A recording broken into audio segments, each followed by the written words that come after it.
হ্যাঁ, ভারী অদ্ভুত আর কি, একটা বাংলা এবং ইংরেজির একটা মিশ্রণ আর কি। নিউ ইয়ার বলছি, অথচ পয়লা বৈশাখ। হ্যাঁ, বছর শুরু হলেই বৈশাখ নয়, বৈশাখ আর একটু পরের দিকে হয়, কিন্তু নতুন বছর নতুন ছবি, এটা আমার পক্ষে খুব ভালো, কারণ আমার এই ডিসেম্বর মাসটা আমার নিজের ব্যক্তিগতভাবে খুব ভালো গেছে, কারণ আরও অন্যান্য দুটো ছবিও রিলিজ করেছে আর কি।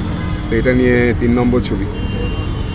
এই ছবি সাধারণত যেভাবে বাংলা ছবি হয় যে গল্প নির্ভর, এটা কিন্তু ঠিক সেই রকম নয় আর কি। ছবিটা সম্পর্কে নাম পয়লা বৈশাখ, নামের ভেতরে অদ্ভুত একটা বাঙালিয়ানা আছে, কিন্তু বাংলা ভাষাতে ফ্যান্টাসি বা সায়েন্স ফিকশনটা কিন্তু বাংলা ছবিতে সেইভাবে খুব একটা কালচার করা হয় না। সায়েন্স ফিকশন আর স্কাইফাই আমরা অনেকেই ভালো পারি আর কি। কী বলে জানেন, সাইফাই বলে বোধ হয় না, সাইফাই স্কাইফাই বলে তো যাই হোক, সাইফাই কিন্তু যেটা হলিউডে খুব হয়, কিন্তু আমাদের এখানে বাংলা ছবিতে প্রডিউসার ডিরেক্টররা যে ভরসা করে এই ধরনের একটা নতুন ট্রেন্ড চালু করছে, যেটা কিন্তু আসলে ছবিটা হিট করুক বা না করুক, তার থেকেও বড় কথা একটা নতুন ট্রেন্ড বাংলা সিনেমাতে চালু হচ্ছে। সাধারণত আমরা ডিটেকটিভ দেখেছি, আমরা ড্রামা দেখেছি, আমরা অন্যান্য নানান ধরনের জনার ছবি দেখেছি।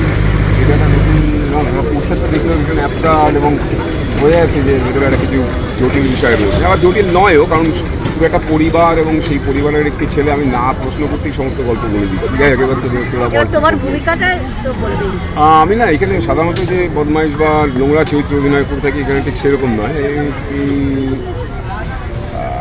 খুব কম 100-র উপর সিনেমা হয়ে গেছে, তা বলে হাতে গুনে 4-5টা ছবিতে হয়তো কোথাও আমাকে ভিলেন দেওয়া হয়নি। এটার ভিতরে এই চরিত্রটা একজন, এবং জবিয়াল একটা যে হিরো, যে তারই জামাইবাবু, কিন্তু সেই লোকটা খারাপ নয় এটুকু বলতে পারি। আবার তার আবার কোথাও একে নিয়ে, মানে হিরোকে নিয়ে একটা ভাবনা চিন্তারও ইয়ে রয়েছে, মানে কনসার্ন আর কি, সেটা বোঝা যায়। তার মানে এই কেন কনসার্ন হচ্ছে আমি, যে এর ভেতরে একটা কোথাও বিপদের আশঙ্কাও রয়েছে। যেই বিষয়টা নিয়ে চর্চা করছে, সাধারণত এই ধরনের কোনো জিনিস যদি মানুষ হ্যালুসিনেট করে, তখন সেটাকে আমরা খুব একটা ভালোভাবে দেখি না। হ্যাঁ, মানে ভালোভাবে দেখি না, মানে আমরা হয় তাকে সাইকিয়াট্রিস্টের কাছে পাঠাই, বা তাকে মানে মেডিকেল, মানে তাকে একটা কোথাও হসপিটালাইজ করার চেষ্টা করি, বা এইভাবে করি। কারণ কি, এই চরিত্রটা, যে মূল চরিত্রটা এবং যাকে নিয়ে গল্পটা, তার কিন্তু এই ধরনের একটা হ্যালুসিনেট করবার একটা প্রবণতা আছে। এবং এই হ্যালুসিনেশনটা আসলে যে হ্যালুসিনেশন নয়, যে সে যে কোথাও একটা টাইম এবং স্পেস টপকে গিয়ে একটা যেটা ঘটতে যাচ্ছে সেটা তার আগে জেনে ফেলে, বা দেখে আমরা এরকম অনেক সময় দেখেছি, শুনেছি যে লোকে অ্যাজিউম করে, বুঝতে পারে যে কী ঘটতে যাচ্ছে। এরকম অনেক আমরা সারা পৃথিবীতে এরকম নানান গল্প বা এরকম উদাহরণ আমরা পেয়েছি। তো এই মূল চরিত্রটা অনেকটা সেরকম, ফলে এরকম হলে পরে বাড়ির লোকেদের তো চিন্তা হবেই। তোমার কতটা এক্সাইটেড এবং তোমার চরিত্র? খুবই এক্সাইটেড। পয়লা বৈশাখ ছবির নাম। এই পয়লা বৈশাখ অনেক দিন ধরে, আই থিঙ্ক 2 years মতো আমরা শুটিং করেছি। এটা নিয়ে অনেক চেঞ্জেস হয়েছে। আবার কি বলবো, it has been a process. আর সেটা ফাইনালি, সেই ছবির আজকে ট্রেলার লঞ্চ, মিউজিক লঞ্চ, সত্যি খুব ভালো লাগছে, because I been waiting for it. গল্পটাই এটা একটা সায়েন্স ফিকশন, সো এটাই পুরোপুরি আলাদা, একটু অন্য রকমের, কারণ এরকম সায়েন্স ফিকশন আগে আমি কখনো করিনি। ইনফ্যাক্ট বাংলাতে কটা সায়েন্স ফিকশন হয় I am very doubtful. So সেই সাহসটা দেখি অর্ক যে এরকম একটা ছবি ডিরেক্ট করেছে। আমি প্রথমেই যখন আমাকে স্ক্রিপ্টটা শুনিয়েছিলাম, গল্পটা খুবই ভালো। আমি ওকে বলেছিলাম যে ফার্স্ট ছবি সায়েন্স ফিকশন দিয়ে শুরু করছো, তোমার কিছু দম আছে তাহলে। সো বাট ইয়া, গল্পটা যখন আমরা শ্যুট করি খুব মজা হয়েছে, খুব মানে অন্য রকমের একটা এক্সপিরিয়েন্স ছিল। গানগুলো দারুণ, গানগুলো মানে ইটস অ্যাবসলিউটলি ডিফারেন্ট। এরকম গান অন্য মানে কখনো বাংলা ছবিতে আমার মনে হয় না হয়েছে বলে। সো জনারটাও ডিফারেন্ট, গানগুলোও ডিফারেন্ট, এক্সপিরিয়েন্সটা ডিফারেন্ট। নতুন পরিচালক, নতুন প্রযোজক, একটা নতুন টিমের সাথে কাজ করলাম। আপ ডাউন অনেক কিছুই থাকে, কিন্তু at the end of the day expect করছি যে লোকেদের এটা ভালো লাগবে। তোমার চরিত্রটা নিজে আমার চরিত্রের নাম হলো নার্গিস। আমি একজন ফিজিসিস্ট ছবিতে। তো এইখানের বেশি বললে না মানে গল্পের সেই চমকটা হারিয়ে যাবে, কিন্তু নার্গিসকে প্রচণ্ডভাবে অনেক রকমের সায়েন্টিফিক এক্সপ্লেনেশন দিতে আপনারা সবাই দেখবেন। আমি বোধহয় নতুনভাবে সায়েন্স ডিসকভার করেছি এই ছবিটা করতে গিয়ে। আর অর্কেস প্রিটি মাচ একটা মাস্টারমশাইয়ের মতনই। আর ডায়লগ, ও মাই গড, মানে আমার মনে হয় আমার এক একটা মানে ডায়লগ সংলাপগুলো বোধ হয় 1.5 পাতার মতো ওরকম ছিল, মানে and each of them were like proper পাক্কা, মানে কি বলবো, ফিজিক্সের ডেফিনেশনস অলমোস্ট। আর ভুল করলেই না না মুমতাজ এখানটা ভুল হচ্ছে, you know. And this is something আমি জোড়াতালি দিয়ে একটু নিজে বানিয়ে বলতেও পারবো না, সো অ্যাজ ইজ যেটা রয়েছে I have to say that. So that was something.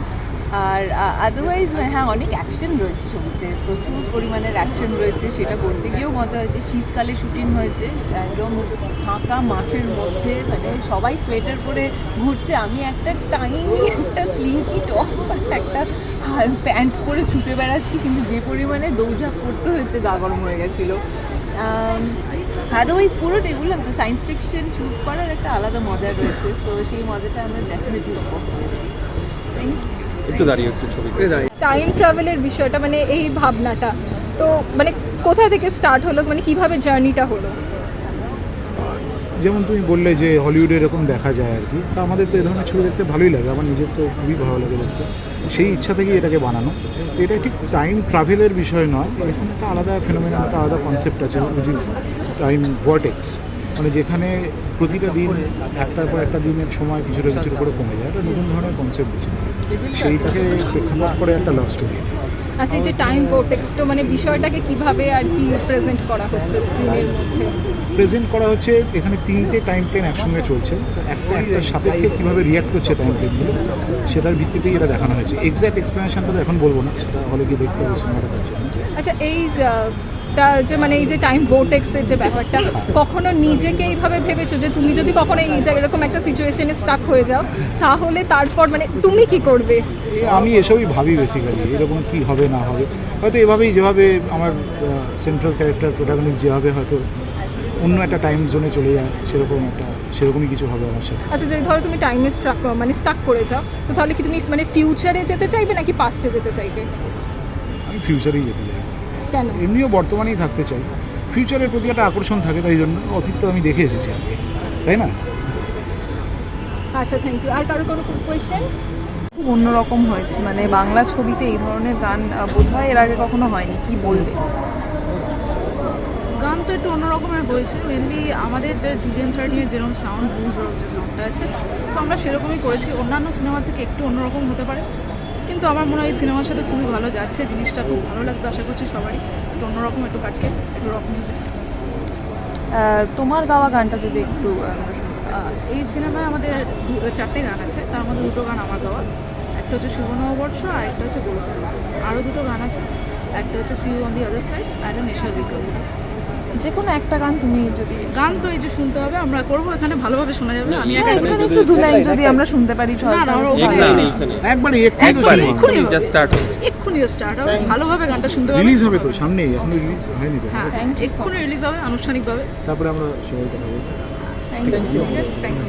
বললো ডিরেক্টর যে তুমি প্রোটাগনিস্ট, মেন প্রোটাগনিস্ট, কি বলবে তোমার? এটা আমার প্রথম কাজ, খুবই এক্সাইটেড। এবং যখন প্রথম অডিশন দিই, তখনও একটা সুপ্ত হয়তো আশা ছিল যে হয়তো যদি পেয়ে যায় খুব ভালো হয়, একেবারে এক্সপেক্টেড যে সত্যিই পেয়ে যাবো। এবং এখন আপনার সামনে দাঁড়িয়ে ট্রেলার লঞ্চে এবং মিউজিক লঞ্চে কথা বলছি, so yeah, it's very exciting. একদমই, যাদের সঙ্গে স্ক্রিন শেয়ার করেছেন তারাও এক বিশেষ ধরনের আর কি, খুব হ্যাঁ, ভালো মানে অভিনেতা তাদের অভিনেত্রী। তো কি মানে বলবে? Very good evening to all of you. Excuse me, আমি বিট মুমতাজ দি, বিট শান্তি স্যার, বিট অনিন্দদা, আমি তো নতুন ছেলে। আমাকে যেভাবে এই 3জন, apart from the director from অর্কদা, এই 3জন আমাকে যেভাবে গাইড করেছে, লাইক এখানে এটা কর, এখানে ওটা কর, এখানে তো এটা আরেকবার যা, তো এই গাইডেন্সগুলো মানে প্রচণ্ড পেয়েছি। এবং মানে এবার কথা এর সাথে স্ক্রিন শেয়ার করতে পেরেছি, কিন্তু টিভিতে দেখি, সো নাথিং লাইক। তোমার নামটা একটু বলো। আমার নাম স্নেহা। Thank you.